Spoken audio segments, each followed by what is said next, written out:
Activist, प्रगतिशील लेखक संघ के राष्ट्रीय सचिव, और उनके ड्रेस से ही आपको लग रहा होगा कि यासर अराफात आ गए, जो अभी फिलिस्तीन गए थे और गाजा के उस पूरे दर्द को उन्होंने शिद्दत से महसूस किया है। ऐसे हमारे वरिष्ठ साथी विनीत तिवारी को मैं मंच पर आमंत्रित करता हूं कि वो आएँ और अपना वक्तव्य रखें। साथी विनीत तिवारी। इसके पूर्व मैं हमारे जिला न्यायाधीश पटेल साहब का भी मैं स्वागत करता हूं कि वो हमारे इस कार्यक्रम में आए।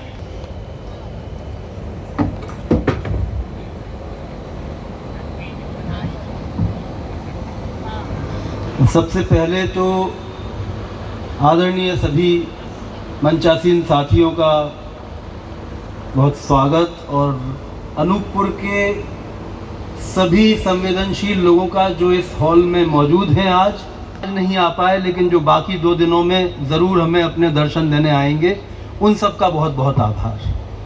क्योंकि जिस बात की तरफ, जिन चिंताओं की तरफ इशारा किया और साफ गोई के साथ राकेश ने या शैलेंद्र ने या और लोगों ने कहा, उसका मुकाबला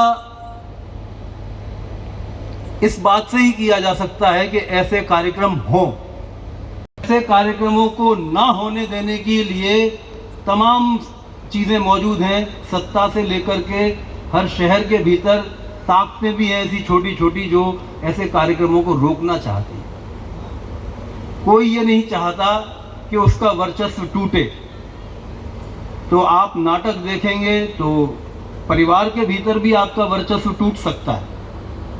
हमारे यहाँ जो लोग नाटक करने आते हैं, थोड़े दिनों में उनके घर में झगड़े बढ़ जाते हैं, क्योंकि वो कहते हैं कि नाटक तो तुम ये करते हो कि पत्नी और पति बराबर हैं, स्त्री और पुरुष बराबर है, और घर में तो तुम जो है अपना अलग मिजाज में रहते। तो वो पत्नियां जो देखती हैं नाटक को, वो भी चुप नहीं रहती। 2-3 नाटक देखने के बाद वो अपने पति की खबर लेना शुरू कर देती हैं। इसलिए झगड़े हमेशा बुरी चीज़ नहीं होते, वो भी प्रगति की तरफ किए जा सकते हैं। इसलिए झगड़ने के लिए अगले 3 दिन में आपके भीतर झगड़ने की सामर्थ्य अपने सही सवालों के लिए इप्टा के नाटक देख करके बढ़ेगी, मैं ये विश्वास करता हूँ।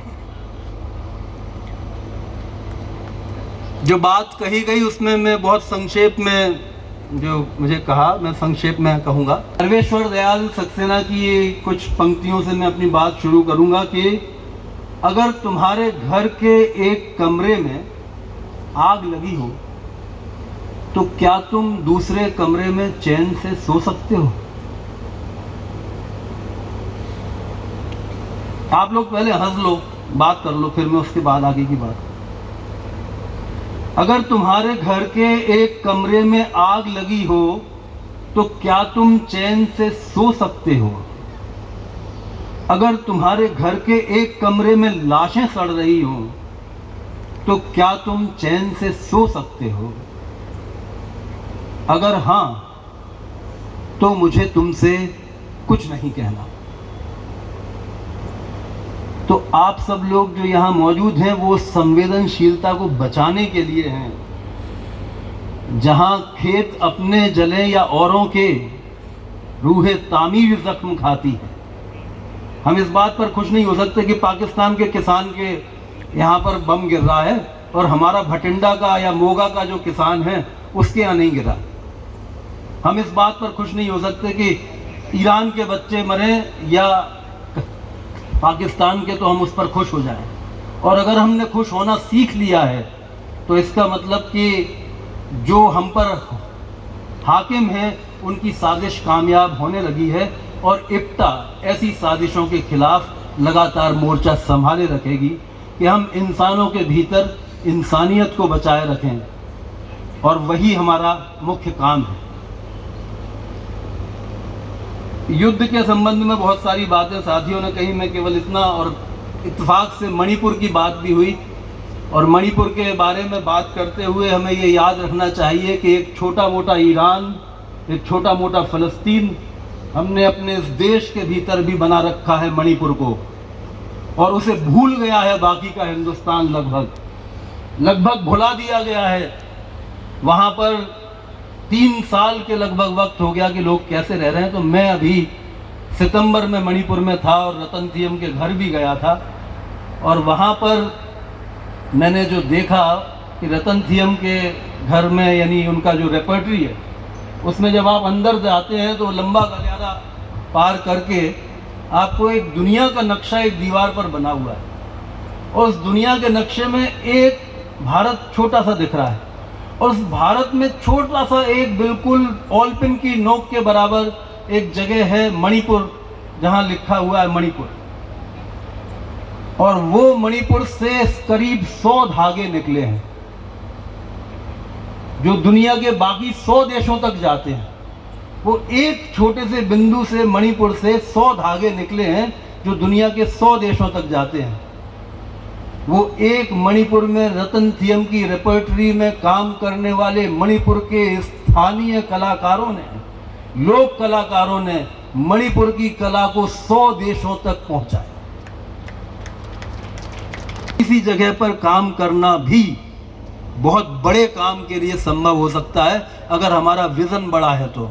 और मैं इसलिए इस सम्मेलन को आप लोगों के सामने ये चुनौती रख करके जाना चाहता हूं, अनूपपुर की जनता के सामने, कि अनूपपुर का ये सम्मेलन मध्य प्रदेश के लिए नहीं, देश के लिए एक मिसाल बनना चाहिए कि यहाँ पर जो आज सम्मेलन हुआ उसने इस पूरे इलाके की संस्कृति को, एक बहुत बड़ा जन संस्कृति को सहारा दिया। एक नई ही पौध उगनी चाहिए लोक कलाकारों की, नौजवानों की, ऐसे नौजवानों की जो गाते हों गीत, जो मोहब्बत करते हों, जो इंसानियत से लबरेज हों, जिनमें जातिवाद ना भरा हो, जिनमें किसी तरह की नफरत ना भरी हो, जो हर औरत के साथ इज्जत से पेश आए, जो हर बच्चे के साथ आदर के साथ मिले। ऐसी संस्कृति को पैदा करना। संस्कृति का काम केवल ये नहीं है कि नाटक करते हैं और कितना अच्छा नाटक करते हैं। आज हम लोग जो बाहर के लोग आए हैं यहाँ पर, आप लोगों ने बहुत अच्छा इंतजाम किया है। उनको मैं ये बता रहा था, अपने साथियों को जो बाहर से आए हैं, कि ये भी एक संस्कृति है कि हम जहाँ पर आकर के ठहराए गए हैं उस जगह को हम साफ सुथरा करें और उससे अच्छा छोड़ करके जाएं जिस हालत में हमको दी गई थी।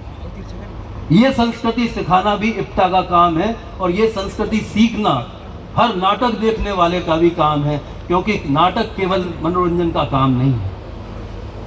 लगभग आखिर की ओर आते हुए मैं अपनी बात में केवल ये बात जोड़ना चाहता हूँ। विजेंद्र ने बहुत अच्छी बात कही कि वो डिजायर ऑफ जस्टिस खत्म नहीं होती। मैं कहता हूँ कि डिजायर ऑफ ग्रीड भी खत्म नहीं होती। न लालच खत्म होता है और ना इंसाफ की उम्मीद और इंसाफ की लड़ाई खत्म होती है। तो ये एक मुसलसल लड़ाई है जिसके बारे में फैज ने कहा कि ना उनकी हार नहीं है, ना अपनी जीत नहीं, हमारी ही जीत होगी आखिर तौर पर, क्योंकि हम मोहब्बत करने वाले लोग हैं।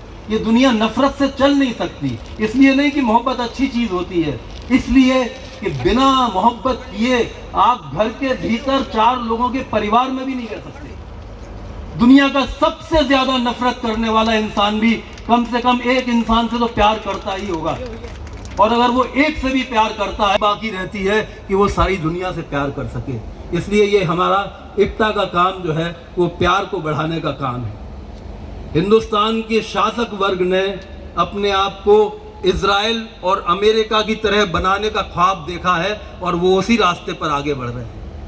मैं चंद महीनों पहले फिलिस्तीन गया था, जनी जाती है, और मैंने वहाँ के लोगों के नाटक देखे हैं, इतने इतने से बच्चों के, और वो बच्चे आज़ादी के उस परचम को थामे हुए जिस जज्बे के साथ में वो दौड़ रहे हैं, जिसकी शैलेंद्र ने बात की कि तितलियों की तरह वो दौड़े, वो गुलामी के भीतर, गुलामी के खिलाफ लड़ते हुए वो तितलियों की तरह पूरे के पूरे बहादुरी और निडरता के साथ अपनी लड़ाई लड़ रहे हैं 100 साल।